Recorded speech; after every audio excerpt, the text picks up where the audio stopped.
फसल तो मर गई, मकान भी गिर गए, डंगर बह गए, लेकिन जिस हिसाब से मदद करनी चाहिए थी वो नहीं हो रही। कोई ग्राउंड पे कोई मदद नहीं है, वहाँ पे कोई मदद नहीं पहुँच रही। जो इंश्योरेंस है या किसान का जो नुकसान है वो बहुत ज़्यादा है। और ये पोर्टल का चक्कर डाला हुआ है, क्षतिपूर्ति बोर्ड चला दिया है। अब इस स्पेशल गिरदावरी का ऑर्डर क्यों कह रहे हैं? एक महीने का कितने दिन से हम कह रहे हैं स्पेशल गिरदावरी कराओ। मेरे समझ में नहीं आता, जब किसान पराली का समय आता है, पराली जलाता है, जब तो सैटेलाइट में धुआं दिखाई दे जाता है इनको, उसके बेस पे चलान कर देते हैं और पानी नहीं दिखाई दे सकते। तुरंत राहत देनी चाहिए थी। जैसे 95 में वो फ्लड आया था, हम केंद्र का मंत्री आया, फ्लड इंतजाम किया और तुरंत कैश जो है कंपनसेशन दिया था। और ये अभी तक डिलेइंग टैक्टिस है, कोई ना किसान को मदद दी गई अभी ना और कोई। और जो अनाउंस किया इन्होंने कि हम 7,000 से लेके 15,000 रुपये प्रति एकड़ देंगे किसान को, ये किसान के साथ एक मजाक, बड़ा मजाक किया गया। कि भी आप देखो, जो पूरी फसल खराब हो गई और बहुत सारी जगह तो अगली फसल बोने की भी कोई उम्मीद नहीं। अभी जिस जमीन का ठेका 60 से 70,000 रुपये ठेके पर जाती है, उसको आप 7,000 या 8,000 या 10,000 या 15,000 रुपये कम क्या मायने है। और जो थोड़ी बहुत बच गई, जो यील्ड कम हो जाएगी, यील्ड ही 20-20,000 प्रति एकड़ कम होगी। तो ये किसान इनको करना चाहिए, पूरी तरह से उनको कंपनसेशन देना चाहिए। और जैसे मैंने कहा, ड्रेन साफ नहीं की, और अमृत योजना का घोटाला खुल के आया हुआ है, सीवेज ही साफ नहीं हुए शहरों में। और इस वास्ते सारे शहर, हमारे 11 शहर जो ऐसे हैं जो झोड़ बने हुए हैं, 72 कस्बों में है, 6,000 से ज़्यादा गांव में पानी है। तो ये जिस प्रकार से राहत कार्य होना चाहिए वो इस सरकार ने नहीं किया है। और आपने जैसे पैडी का कहा गया कि हम 15 तारीख से परचेज शुरू कर देंगे। आज तक तो परचेज शुरू हुई, लोग पैडी मंडी में ले जा रहे हैं, कोई खरीद नहीं हो रही। पंजाब में तो MSP से भी कम मिल रहा है, यहाँ पे MSP का तो मतलब ही नहीं दे रहे, खरीदी शुरू नहीं हुई। यहाँ पर पैडी की तुरंत जो है 20 तारीख से पैडी की खरीद शुरू करनी चाहिए। और MSP के साथ बोनस भी देना चाहिए, जितना भी जो भी हो उसके किसान बंद करनी चाहिए। वायदा तो इनका था, बार बार चुनाव में कहते थे कि हम 3100 रुपये प्रति क्विंटल देंगे किसान को। कहा गया भाई 3100? MSP भी नहीं मिल रहा आपके सामने। इस प्रकार से इनको अब पैडी की जो ये राइस मिल्स है वो पलायन कर रही है हमारी। क्यों? क्योंकि मार्केट फीस 4% कर दी और वहाँ दूसरे प्रदेशों में कम है। तो ये भी एकदम रिड्यूस करनी चाहिए, 1% करनी चाहिए। हमने तो एक ऐसा भी समझा 0 कर दी थी मार्केट में, अब इन्होंने 4% कर दी। तो उससे प्रदेश का भारी नुकसान जो उठाने का हो रहा है।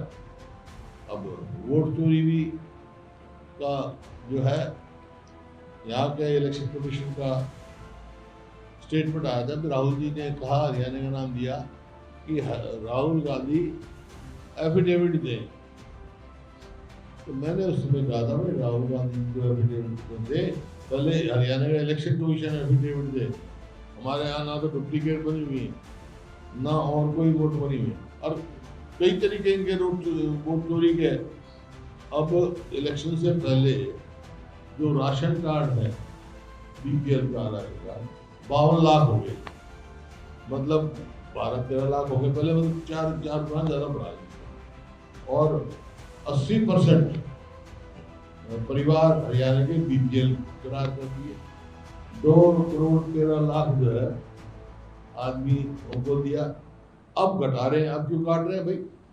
पहले क्यों बनाए फिर काटे? वो भी एक वोट चोरी का तरीका था जो इन्होंने उसमें वोट चोरी की है और उसको इन्होंने आगे बढ़ाया राशन कार्ड में।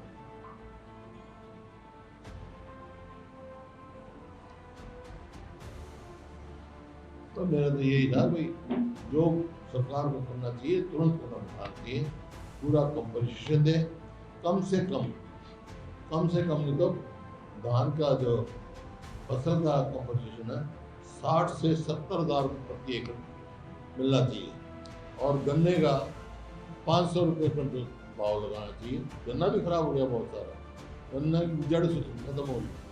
और यहाँ पर मैं हैरान हूँ, हरियाणा सरकार की तरफ से केंद्र सरकार पर कोई, जैसे पंजाब रोज कह रहा है, वहाँ एग्रीकल्चर मिनिस्टर भी आए हैं, वहाँ प्रधानमंत्री भी आए हैं, यहाँ ना कोई एग्रीकल्चर मिनिस्टर आया ना और कोई गया, ना बाढ़ग्रस्त डिक्लेयर करा, ये फ्लड अफेक्टेड डिक्लेयर का स्टेट की तरफ से कोई एफर्ट नहीं हुआ। इनको जाके सेंटर से एग्रीकल्चर मिनिस्टर को लेकर आना चाहिए, सारा दिखाना चाहिए, ताकि ज़्यादा से ज़्यादा कंपनसेशन मिल सके। ये जो मतलब जिस तरह से सारा काम करना पड़ता है, राज्यपाल को ज्ञापन नहीं, राज्यपाल के अगर मैं तो बोल रहा हूँ, जब आपको विधानसभा में भी हम लिखाएंगे तो हर पब्लिक के बनाएंगे, और मेरा सभी जहाँ पे भी गया हूँ वहाँ भी कहा है, सारे विधायक और कांग्रेस के जितने साथी हैं उनसे मेरी अपील है कि लोगों की ज़्यादा मदद करें। और ये आज यहाँ के इनके पास कुछ नहीं है, तो फ्लड रिलीफ जो है भाई, मैं खुद भी और अपने सारे विधायक साथियों को भी कहता हूँ, 1 महीने की तनख्वाह हरियाणा के फ्लड रिलीफ में डोनेट करें, वहाँ जी चेक भिजवा देता हूँ, ताकि लोगों को ज़्यादा से ज़्यादा मदद हो। ये आप कांग्रेस के विधायकों को करें या पूरे हरियाणा के? मैं तो सबको अपील करूँगा, लेकिन कांग्रेस के विधायकों को तो स्पेशल करूँगा, मैं उनको तुरंत कहना चाहिए, सभी को करना चाहिए। आप लोगों को भी थोड़ा बहुत योगदान देना चाहिए, हम लोगों को स्टार्ट हमने किया तो आप तो। कल अभय चौटाला ने प्रेस कॉन्फ्रेंस की थी, उन्होंने कई विधानसभा अगुवाई की और आरोप लगाया कि हुड्डा साहब ने सेटिंग करके भारतीय जनता पार्टी के कैंडिडेट को जितवाया और सभी कैंडिडेट नहीं करते। ये अपनी बात कह रहे हैं, प्रॉक्सी वार करती है। बीजेपी और कांग्रेस का सीधा मुकाबला होगा तो कभी बीजेपी नहीं जीत सकती। प्रॉक्सी में कभी तो ये जेजेपी आ जाती है, कभी प्रॉक्सी में आईएलडी आ जाती है। वो तो आपने देखा ना, अरे सिरसा में तो कैंडिडेट ही विड्रॉ कर लिया था बीजेपी ने। भाई देखिए, मैं ज़्यादा व्यक्तिगत बात कर, लेकिन गोपाल कांडा के वो वायरल हुआ, उससे पता लग गया कौन था, ज़्यादा कहने की जरूरत ही नहीं। किसने राज्यसभा में किसने वोट दी खिलाफ, सबको मालूम है, लोग सब जानते हैं।